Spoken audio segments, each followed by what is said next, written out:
The problem stated. Let me now give an idea of the method I propose to follow in the study of this subject. Let us suppose that a student living in the year 3000 desired to make sure that such a man as Abraham Lincoln really lived and did the things attributed to him. How would he go about it? A man must have a birthplace and a birthday. All the records agree as to where and when Lincoln was born. This is not enough to prove his historicity, but is an important link in the chain. Neither the place nor the time of Jesus' birth is known. There has never been any unanimity about this matter. There has been considerable confusion and contradiction about it. It cannot be proved that the 25th of December is his birthday. A number of other dates were observed by the Christian Church at various times as the birthday of Jesus. The Gospels give no date, and appear to be quite uncertain, really ignorant about it. When it is remembered that the Gospels purport to have been written by Jesus' intimate companions, and during the lifetime of his brothers and mother, their silence on this matter becomes significant. The selection of the 25th of December as his birthday is not only an arbitrary one, but that date, having been from time immemorial dedicated to the sun, the inference is that the Son of God and the Son of Heaven enjoy the same birthday, or at one time identical beings. The fact that Jesus' death was accompanied with the darkening of the sun, and the date of his resurrection is also associated with the position of the sun at the time of the venereal equinox, is further intimation that we have in the story of the birth, death, and resurrection of Jesus an ancient and nearly universal sun myth, instead of verifiable historical events. The story of Jesus for 3 days in the heart of the earth, of Jonah 3 days in the belly of a fish, of Hercules 3 days in the belly of a whale, and of Little Red Riding Hood sleeping in the belly of a great black wolf, represent the attempt of primitive man to explain the phenomenon of day and night. The sun is swallowed by a dragon, a wolf, or a whale, which plunges the world into darkness. But the dragon is killed, and the sun rises triumphant to make another day. This ancient sun myth is the starting point of nearly all miraculous religions, from the days of Egypt to the 20th century. The story which Matthew relates about a remarkable star, which sailing in the air pointed out to some unnamed magicians the cradle or cave in which the wonder child was born, helps further to identify Jesus with the sun. What became of this performing star, or the magicians and their costly gifts? The records do not say. It is more likely that it was the astrological predilections of the gospel writer which led him to assign this godchild a star in the heavens. The belief that the star determined human destiny is a very ancient one. Such expressions in our language as ill-starred, a lucky star, disaster, lunacy, and so on, indicate the hold which astrology once enjoyed upon the human mind. We still call a melancholy man Saturnine, a cheerful man jovial, a quick-tempered man mercurial, showing how closely our ancestors associated the movements of celestial bodies with human affairs. Note: Childhood of the World, Edward Claude. Endnote. The prominence, therefore, of the sun and stars in the gospel story tend to show that Jesus is an astrological rather than a historical character. That the time of his birth, his death, and supposed resurrection is not verifiable is generally admitted. This uncertainty robs the story of Jesus, to an extent at least, of the atmosphere of reality. The 25th of December is celebrated as his birthday, yet there is no evidence that he was born on that day. Although the Gospels are silent as to the date on which Jesus was born, there is circumstantial evidence in the accounts given of the event to show that the 25th of December could not have been his birthday. It snows in Palestine, though a warmer country, and we know that in December there are no shepherds tending their flocks in the night time in that country. Often at this time of the year, the fields and hills are covered with snow. Hence, if the shepherds sleeping in the fields really saw the heavens open and heard the angels' song, in all probability it was in some other month of the year, and not late in December. We know, also, that early in the history of Christianity, the month of May and June enjoy the honor of containing the day of Jesus' birth.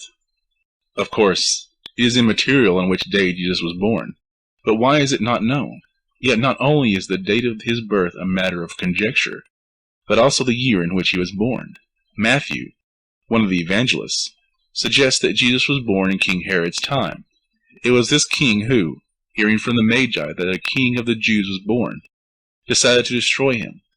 But Luke, another evangelist, intimates that Jesus was born when Quirinius was ruler of Judea, which makes the date of Jesus' birth about 14 years later than the date given by Matthew.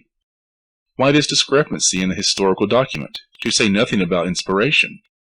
The theologian might say that this little difficulty was introduced purposely into the Scriptures to establish its infallibility, but it is only religious books that are pronounced infallible on the strength of the contradictions they contain.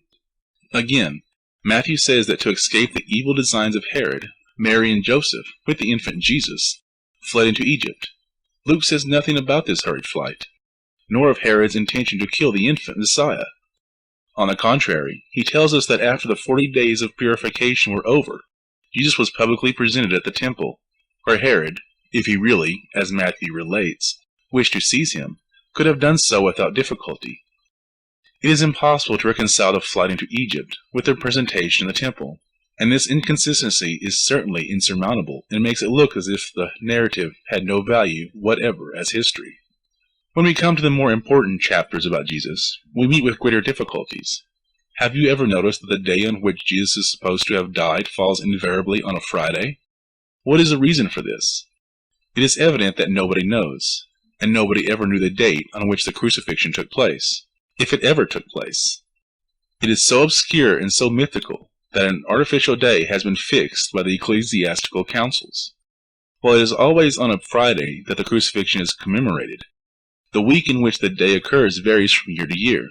Good Friday falls not before the spring equinox, but as soon after the spring equinox as the full moon allows, thus making the calculation to depend upon the position of the sun in the zodiac and the phases of the moon. But that was precisely the way the day for the festival of the pagan goddess Osteria was determined. The pagan Osteria has become the Christian Easter. Does not this fact, as well as those already touched upon, make the story of Jesus to read very much like the stories of a pagan deity? The early Christian, Origen, for instance, in his reply to the rationalist Celsus, who questioned the reality of Jesus, instead of producing evidence of a historical nature, appealed to the mythology of the pagans to prove that the story of Jesus was no more incredible than those of the Greeks and Roman gods. This is so important that we refer our readers to Origen's own words on the subject. Before replying to Celsus, it is necessary to admit that in the matter of history, however true it might be, writes this Christian father, it is often very difficult and sometimes quite impossible to establish its truth by evidence which shall be considered sufficient. Note: Origen, Contrast Celsae, 1, 58. Endnote. This is a plain admission that as early as the 2nd and 3rd centuries, the claims put forth about Jesus did not admit of positive historical demonstration. But in the absence of evidence, Origen offers the following metaphysical arguments against the skeptical Celsus. 1. Such stories as are told of Jesus are admitted to be true when told of pagan divinities. Why can they not also be true when told of the Christian Messiah? 2. They must be true because they are the fulfillment of Old Testament prophecies. In other words, the only proof Origen can bring forth against the rationalistic criticism of Celsus is that to deny Jesus would be equivalent to denying both the pagan and Jewish mythologies. If Jesus is not real, says Origen, then Apollo was not real, and the Old Testament prophecies have not been fulfilled. If we are to have any mythology at all, he seems to argue, why object to adding to it the myths of Jesus? There could not be a more damaging admission than this from one of the most conspicuous defenders of Jesus' story against early criticism. Justin Martyr, another early church father, offers the following argument against unbelievers in the Christian legend. When we say also that the Word, which is the first birth of God, was produced without sexual union, and that He, Jesus Christ, our teacher, was crucified, died, and rose again, and ascended into heaven, we propound nothing different from what you believe regarding those whom you esteem sons of Jupiter. Note: First Apology, Chapter 21, Ante-Nicene Library. Endnote. Which is another way of saying that the Christian mythos is very similar to the pagan, and should therefore be equally true.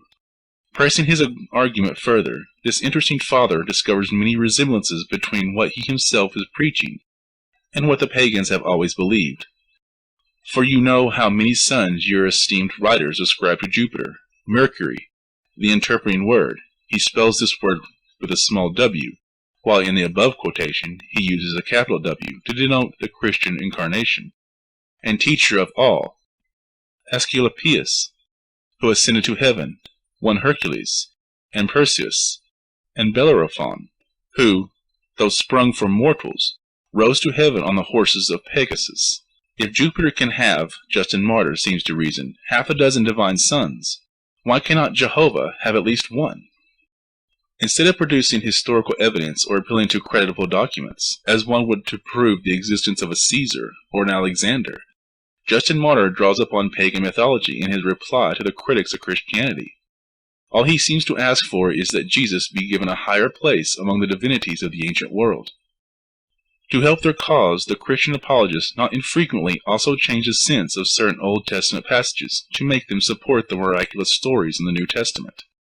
For example, having borrowed from Oriental books the story of the God in a manger, surrounded by staring animals, the Christian fathers introduce a prediction of this event into the following text from the book of Habakkuk in the Bible.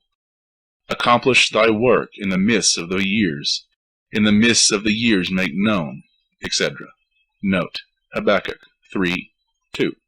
Endnote.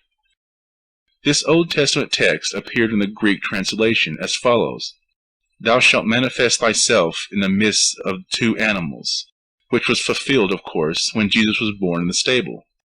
How weak must be one's case to resort to such tactics in order to command a following! And when it is remembered that these follies were deemed necessary to prove the reality of what has been claimed as the most stupendous event in all history, one can readily see upon how fragile a foundation is built the story of the Christian God-man. Let us continue. Abraham Lincoln's associates and contemporaries are all known to history.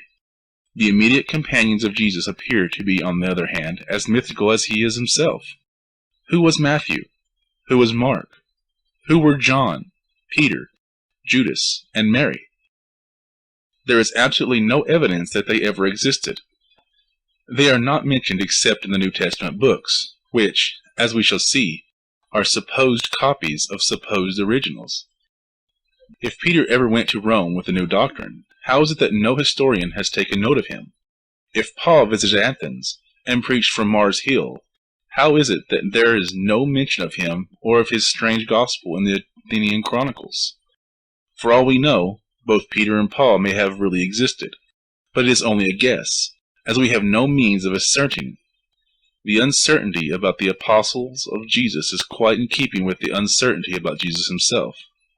The report that Jesus had 12 apostles seems also mythical.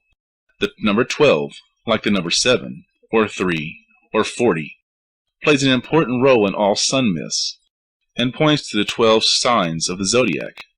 Jacob had 12 sons. There were 12 tribes of Israel, 12 months in a year, 12 gates or pillars of heaven, etc.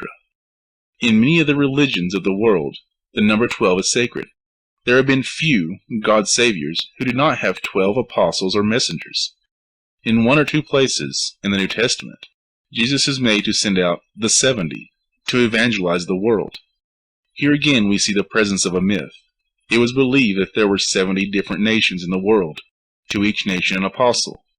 70 wise men are supposed to have translated the Old Testament, sitting in 70 different cells. That is why their translation is called the Septuagint. But it is all a legend, as there is no evidence of 70 scholars working in 70 individual cells on the Hebrew Bible.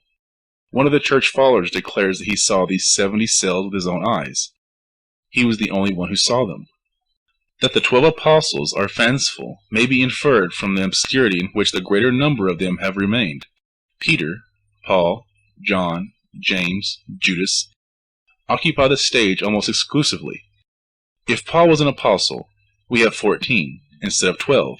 Leaving out Judas and counting Matthias, who was elected in his place, we have 13 apostles. The number 40 figures also in many primitive myths. The Jews were in the wilderness for 40 years. Jesus fasted for 40 days. From the resurrection to the ascension were 40 days. Moses was on the mountain with God for 40 days. An account in which such scrupulous attention is shown to supposed sacred numbers is apt to be more artificial than real. The biographers of Lincoln or of Socrates do not seem to be interested in numbers. They write history, not stories. Again, many of the contemporaries of Lincoln bear written witness to his existence. The historians of the time, the statesmen, the publicists, the chroniclers, all seem to be acquainted with him, or to have heard of him. It is impossible to explain why the contemporaries of Jesus, the authors and the historians of his time, do not take notice of him. If Abraham Lincoln was important enough to have attracted the attention of his contemporaries, how much more Jesus? Is it reasonable to suppose that these pagan and Jewish writers knew of Jesus, had heard of his incomparable great works and sayings, but omitted to give him a page or a line? Could they have been in a conspiracy against him? How else is this unanimous silence to be accounted for? It is more likely that the wonder-working Jesus was unknown to them, and he was unknown to them because no such Jesus existed in their day. Should the student, looking into Abraham Lincoln's history, discover that no one of his biographers knew positively just when he lived or where he was born, he would have reason to conclude that because of this uncertainty on the part of the biographers, he must be more exacting than he otherwise would have been. That is precisely our position. Of course, there are in history great men of whose birthplaces or birthdays we are equally uncertain, but we believe in their existence, not because no one seemed to know exactly when and where they were born, but because there is overwhelming evidence corroborating the other reports about them, and which is sufficient to remove the suspicion suggested by the darkness hanging over their nativity. Is there any evidence strong enough to prove the historicity of Jesus, in spite of the fact that not even his supposed companions, writing during the lifetime of Jesus' mother, have any definite information to give? But let us continue. The reports current about a man like Lincoln are verifiable, while many of those about Jesus are of the nature that no amount of evidence can confirm. That Lincoln was President of these United States, that he signed the Emancipation Proclamation, and that he was assassinated can be readily authenticated. But how can any amount of evidence satisfy oneself that Jesus was born of a virgin, for instance? Such a report or rumor can never even be examined. It does not lend itself to evidence. It is beyond the sphere of history. It is not a legitimate question for investigation. It belongs to mythology. Indeed, to put forth a report of that nature is to forbid the use of evidence, and to command forcible acquiescence, which, to say the least, is a very suspicious circumstance, calculated to hurt rather than to help the Jesus story. The report that Jesus was God is equally impossible of verification. How are we to prove whether or not a certain person was God? Jesus may have been a wonderful man, but is every wonderful man a god? Jesus may have claimed to have been a god, but is everyone who puts forth such a claim a god? How, then, are we to decide which of the numerous candidates for divine honors should be given our votes? And how can we, by voting for Jesus, make him a god? Observe to what confusion the mere attempt to follow such a report leads us. A human Jesus may or may not have existed, but we are as sure as we can be of anything that a virgin-born God, named Jesus, such as we must believe in or be eternally lost, is an impossibility, except to credulity. For credulity is no evidence at all, even when it is dignified by the name of faith. Let us pause for a moment to reflect. The final argument for the existence of the miraculous Jesus, preached in church and Sunday school these 2,000 years, as the sole Savior of the world, is an appeal to faith, the same to which Mohammed resorts to establish his claims, and Brigham Young to prove his revelation. There is no other possible way by which the virgin birth or the godhood of a man can be reestablished. And such a faith is never free. It is always maintained by the sword now, and by hellfire hereafter. Once more, if it had been reported of Abraham Lincoln that he predicted his own assassination, that he promised some of his friends they would not die until they saw him coming again upon the clouds of heaven, that he would give them thrones to sit upon, that they could safely drink deadly poisons in his name, or that he would grant them any request which they might make, provided that they asked for it in his sake, we would be justified in concluding that such a Lincoln never existed. Yet the most impossible utterances are put in Jesus' mouth. He is made to say, "Whatsoever ye shall ask in my name, that will I do." No man who makes such a promise can keep it. It is not sayings like the above that can prove a man a god. Has Jesus kept his promise? Does he give his people everything, or whatsoever they ask of him? But, it is answered, Jesus only meant to say that he would give whatever he himself considered good for his friends to have. Indeed. Is that the way to crawl out of the contract? If that is what he meant, why did he say something else? Could he not have said just what he meant in the first place? Would it not have been fairer not to have given his friends any occasion for false expectations? Better to promise little and do more than to promise everything and do nothing. But to say that Jesus really entered into any such agreement is to throw doubt into his existence. Such a character is too wild to be real. Only a mythical Jesus could virtually hand over the government of the universe to courtiers who have petitions to press upon his attention. Moreover, if Jesus could keep his promise, there would be today no misery in the world, no orphans, no childless mothers, no shipwrecks, no floods, no famines, no disease, no crippled children, no insanity, no wars, no crime, no wrong. Have not 1,000 prayers been offered in Jesus' name against every evil which has plowed the face of our earth? Have these prayers been answered? Then why is there discontent in the world? Can the followers of Jesus move mountains, drink deadly poisons, touch serpents, or work greater miracles than are ascribed to Jesus, as it was promised that they would do? How many self-deluded prophets these extravagant claims have produced, and who can number the bitter disappointments caused by such impossible promises? George Jacob Holyoake, of England, tells how in the days of utter poverty his believing mother asked the Lord, again and again, on her knees, with tears streaming from her eyes, and with absolute faith in Jesus' ability to keep his promise, to give her starving children their daily bread. But the more fervently she prayed, the heavier grew the burden of her life. A stone or wooden idol could not have been more indifferent to a mother's tears. My mind aches as I think of those days, writes Mr. Holyoake. One day he went to see the Reverend Mr. Cribbus, who had invited inquirers to his house. "Do you really believe," asked young Holyoake to the clergyman, "that what we ask in faith we shall receive?" "It never struck me," continues Mr. Holyoake, "that the preacher's threadbare dress, his half-famished look, and necessity of taking up a collection the previous night to pay expenses showed that faith was not a source of income to him. It never struck me that if help could be obtained by prayer, no church would be needy, no believer would be poor." What answer did the preacher give to Holyoake's earnest question? The same which the preachers of today give. He parried his answer with many words, and at length said that the promise was to be taken with the provision that what we asked for would be given, if God thought it for our good. Why, then, did not Jesus explain that important proviso when he made the promise? Was Jesus only making a half-statement, the other half of which he would reveal later to protect himself against disappointed petitioners? But he said, "If ye ask anything in my name, I will do it." And, if it were not so, I would have told you. Did he not mean just what he said? The truth is that no historical person in his senses ever made such extraordinary, such impossible promises, and the report that Jesus made them only goes to confirm that their author is only a legendary being. When this truth dawned upon Mr. Holyoake, he ceased to petition heaven, which was like dropping a bucket into an empty well, and began to look elsewhere for help. Note: bygones worth remembering. George Jacob Holyoake. Endnote. The world owes its advancement to the fact that men no longer look to heaven for help, but help themselves. Self-effort, and not prayer, is a remedy against ignorance, slavery, poverty, and moral degradation. Fortunately, by holding up before us an impossible Jesus, with his impossible promises, the churches have succeeded only in postponing, but not in preventing, the progress of man.